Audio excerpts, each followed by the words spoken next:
할렐루야. 일천기도 하박이 가족 여러분 반갑습니다. 오늘 또 좋은 날입니다.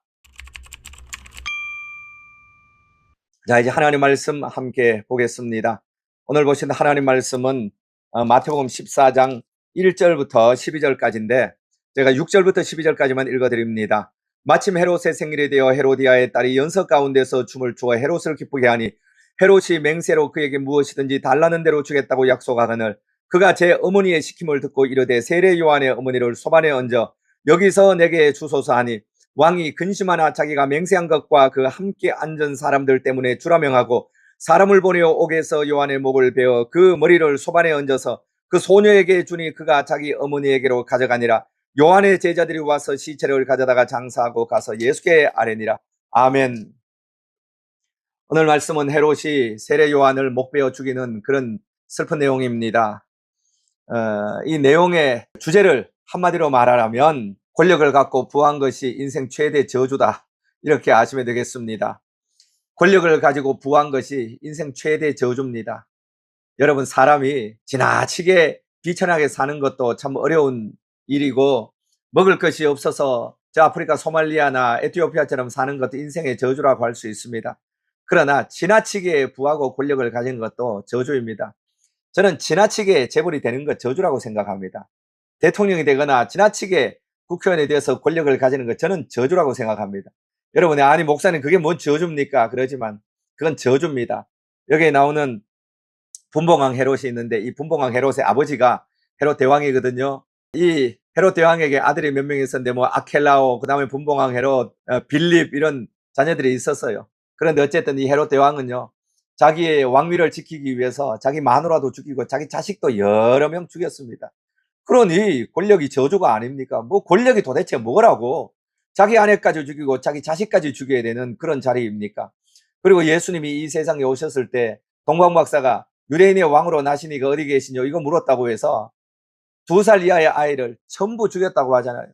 자기 왕권을 위협한다고 다 죽였는데 그러면 자기는 도대체 그 이후로 10년 20년까지 살았느냐? 아니에요. 그 아이 죽이고 난 후에 자기도 죽었어요. 자기도 1년 안에 죽었어요. 길어봐야 2년 안에 죽었어요. 예수님이 태어난 지 2년 아래 된 사람 다 죽이라고 했으니 예수님 태어나고 바로 죽었거든요. 그래서 예수님의 태어난 연도를 정할 때 헤롯이 죽은 연도를 기점으로 해서 그 전에 예수님이 태어났다, 이렇게 한 것입니다. 헤롯이 기원 4년 전에 죽었거든요. 근데 예수님은 기원으로 딱 영년으로 잡았더니 역사를 알고 보니 헤롯이 기원 4년 전에 죽어서 헤롯이 있을 때 예수님이 태어났잖아요. 그래서 예수님이 태어난 해가 최소한 기원전 4년에서 기원전 6년은 될 것이다, 그렇게 연수를 잡습니다. 그러니까 이 권력이 저주가 아닙니까? 이 권력 하나 지키려고 아내도 죽이고 자식도 죽이고 얼마나 많은 사람을 죽였습니다. 죄 없는 어린아이를 죽였습니다. 그러므로 여러분, 예수 믿는 사람은요, 대통령이나 국회의원이냐 너무 큰 재벌들은요 저주받은 사람이라고 보면 돼요.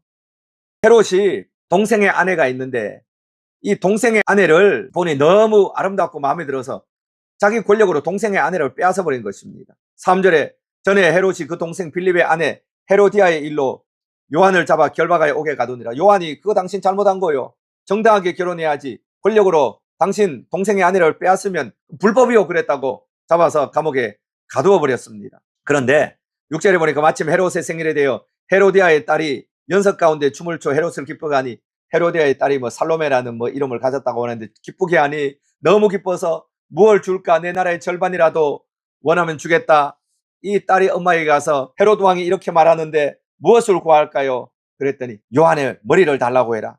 그래서 8절에 보니까 그가 제 어머니의 시킴을 듣고 이르되 세례 요한의 머리를 소반에 얹어 내게 주소서 하니 그 말을 듣고 10절에 사람을 보내어 옥에서 요한의 목을 베어 그 머리를 소반에 얹어 그 소녀에게 주니 그가 자기 어머니에게로 가져가니라.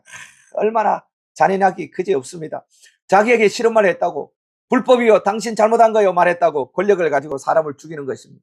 지금도 이런 일이 얼마나 많이 일어납니까? 오늘 말씀 몇 가지로 한번 정리해 봅니다. 지나치게 권력을 가지고 지나치게 부한 것은 축복이 아니라 저주다. 그래서 잠언에 그 아굴의 잠언에 보면 그런 기도를 드리잖아요. 하나님의 여자를 지나치게 부하게도 하지 마시고 지나치게도 가난하게도 하지 마옵소서. 지나치게 부함으로 말미암아 내 권력이 최고다, 내 부가 최고다, 하나님 따위는 어디 있냐, 이렇게 말하지 말게 하여 주시고 지나치게 가난해서 비굴하게 살아서 사람들이 하나님이 어디 있냐 조롱하지 말게 하여 주옵소서.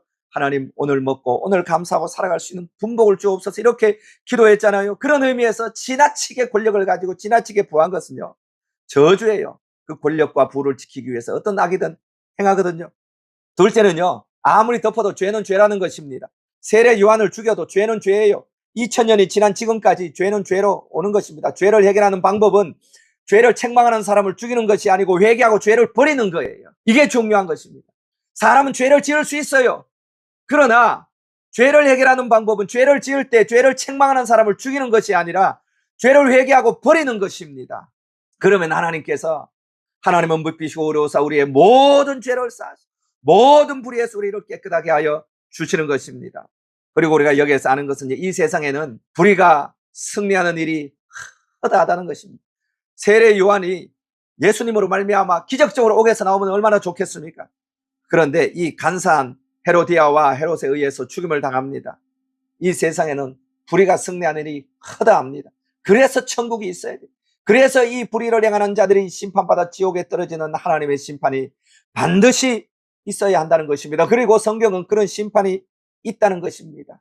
그리고 또 하나 배우는 것은요, 어머니 잘못 만나서 자식이 저주를 당했다는 것입니다.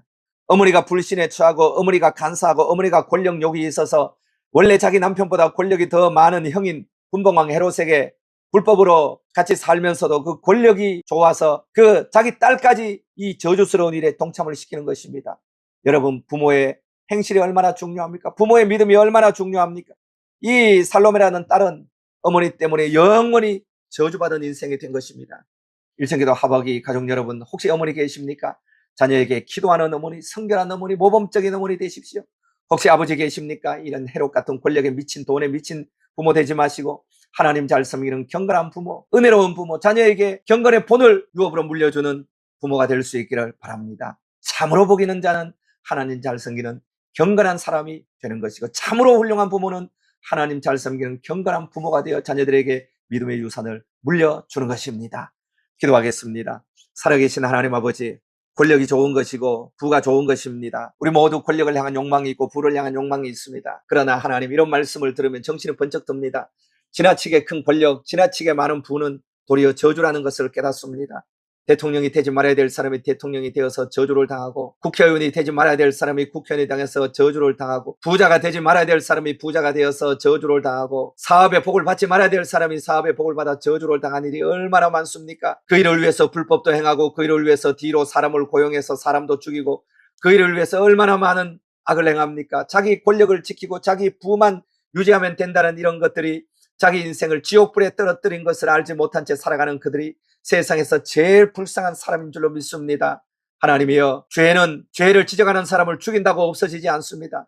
헤롯의 죄, 헤로디아의 죄는 2000년이 지난 후에도 온 세계 만방에 퍼지고 있습니다.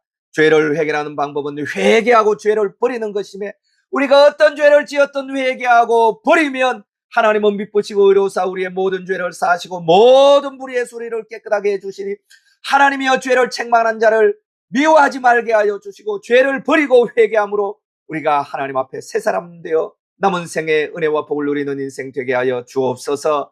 하나님이여, 자녀들에게 경건한 부모, 거룩한 부모가 되기를 원합니다. 살로메는 어머니 헤로데아 잘못 만나서 평생 저주받은 인생 되고 말았으니, 하나님, 우리가 물질을 쫓아가다가 권력을 쫓아가다가 세상을 쫓아가다가 자녀들에게 영원한 지옥을 물려주는 저주받은 부모 되지 않게 하여 주시고, 하나님, 잘 섬겨서 자녀에게 영원한 천국을 물려주는 은혜로운 부모, 경건한 부모 되게 하여 주옵소서.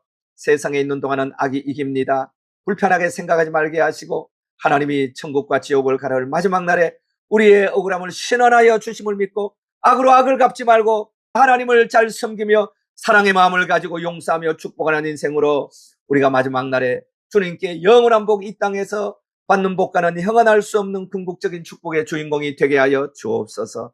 우리 모든 일천기도와 하박이 성도들에게 이와 같은 복을 허락하여 주시기를 원하며 모든 말씀 감사드리며 주 예수 그리스도 이름으로 기도드리옵나이다. 아멘.